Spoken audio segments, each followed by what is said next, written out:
আসসালামু আলাইকুম আরহামাতুল্লাহি ওয়াবারাকাতু। আপনারা দেখছেন মফিদি মিডিয়া, সাথে আছি আমি মনসুরুল হক মফিদি। ও যুবক ভাই, ও বৃদ্ধ বাবাজিরা, ও পর্দার আড়ালের মা, আজ আমরা সরাসরি পবিত্র কোরআনুল কারীম থেকে সুন্দর একটি দোয়া, সুন্দর একটি আমল আমরা শিখে নিব আয়াতের মাধ্যমে।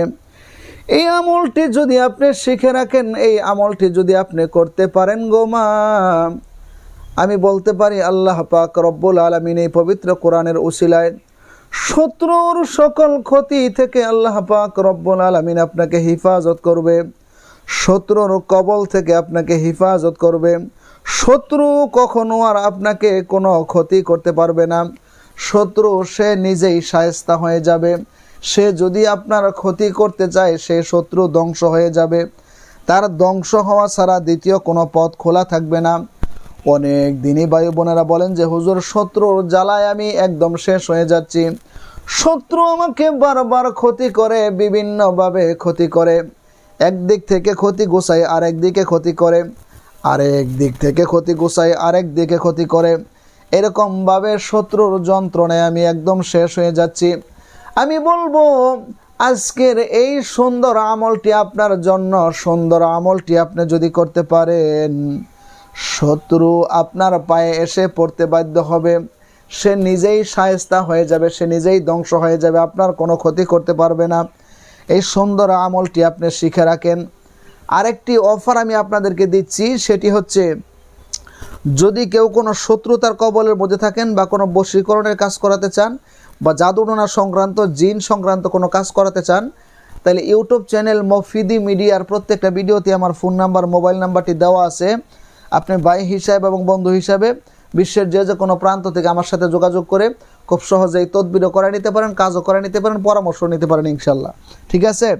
তো আসুন আমরা এই আমলটি কিভাবে করব, কখন করব সেটি আমরা শিখে নেই। এটি হচ্ছে পবিত্র কোরআনুল কারীমের একটি অত্যন্ত বরকতপূর্ণ সূরা, সূরায়ে ইউসুফ। সূরায়ে ইউসুফ এর 64 নম্বর আয়াতের অংশ। সূরায়ে ইউসুফ এর 64 নম্বর আয়াতের অংশ। ঠিক আছে? আপনি ওযু করে পবিত্র হয়ে, প্রথমে বসে কোনো কথা না বলে 3 বার দরুদ শরীফ পাঠ করবেন। দরুদ শরীফ পাঠ করার পরে এই আয়াতের অংশটুকু আপনি 10 বার করে পাঠ করবেন, 10 বার করে পাঠ করবেন। ঠিক আছে? এইভাবে সুন্দর করে আমার সাথে বলেন, এখনও মুখস্থ হয়ে যাবে।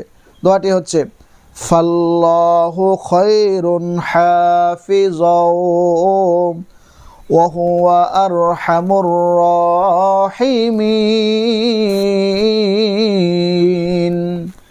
ফাল্লাহু খায়রুন হাফিজাও ওয়া হুয়া আরহামুর রাহিমিন।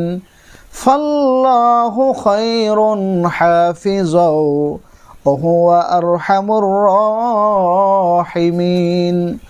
আপনি 10 বার করে পাঠ করে শেষে আবার 3 বার দরুদ শরীফ পাঠ করে আপনার শত্রু যদি জানা থাকে, নাম চেহারা খেয়াল করে বলবেন, আল্লাহ এই শত্রুর কবল থেকে তুমি আমাকে হিফাজত করো, আমার পরিবার পরিজনকে, আমার ফ্যামিলিকে তুমি হিফাজত করো। প্রথমেই তার জন্য হিদায়াতের দোয়া করবেন। আল্লাহ, তার কপালে যদি হিদায়াত থাকে তুমি হিদায়াত নসিব করে আমার থেকে সরাইয়া দাও। আর যদি হিদায়াত না থাকে, তোমার কুদরতি গায়বী সাহায্যের মাধ্যমে আল্লাহ তুমি তাকে দমন করে দাও। এই আমলটি যদি আপনারা 3 দিন পর্যন্ত যদি করতে পারেন, ইনশাল্লাহ সেই শত্রু বাকি জীবনে আপনার আর কোনো ক্ষতি করতে পারবে না। আপনার ক্ষতি করবে তো দূরের কথা, সে তার নিজের ক্ষতি গোছায় সারতে পারবে না। শত্রুতার কবল থেকে আল্লাহ তাআলা সারা জীবনের জন্য আপনাকে হিফাজত করবে। তাছাড়াও এই দোয়াটি ফাল্লাহু খায়রুন হাফিজাও ওয়া হুয়া আরহামুর রাহিমিন, আপনি চলতে ফিরতে যে কোনো সময় যদি শত্রুতার কবল থেকে বাঁচার জন্য মনে মনে খেয়াল করে যদি পাঠ করেন, আল্লাহ পাক রব্বুল আলামিন শত্রুতার সকল ক্ষতি থেকে, শত্রুতার সকল কবল থেকে তার গায়বী সহায়তার মাধ্যমে আল্লাহ পাক রব্বুল আলামিন আপনাকে হিফাজত করবে। শত্রু দমনের এই আমলটি যারা করবেন তারা অবশ্যই কমেন্টস বক্সে আমিন লিখে যাবেন, কিংবা আল্লাহ মহান লিখে যাবেন। আল্লাহ পাক রব্বুল আলামিন তাদের আমলগুলোকে যেন কবুল করেন, আমি দোয়া করব এবং তাদের জন্য আমল করার জন্য অনুমতি রয়ে গেল। ঠিক আছে, তো যে কোনো বিষয়ের মতামত জানাতে, যে কোনো বিষয় শিখতে, জানতে, বুঝতে সরাসরি আমার সাথে যুক্ত হয়ে মনের কথাটা জানাতে পারেন। আমার মোবাইল নাম্বারটি হচ্ছে 01725357513। আমার একটি মাত্র নাম্বার, আর দ্বিতীয় কোনো নাম্বার নেই। ইউটিউব চ্যানেল মফিদি মিডিয়ার প্রত্যেকটা ভিডিওতে এই ফোন নাম্বার দেওয়া আছে। তো আপনারা সুস্থ থাকবেন, আল্লাহ তাআলা যাতে আপনাদেরকে শত্রুতার কবল থেকে হেফাজত করে, সেই প্রত্যাশায় আসসালামু আলাইকুম ওয়া রাহমাতুল্লাহি ওয়া বারাকাতুহু।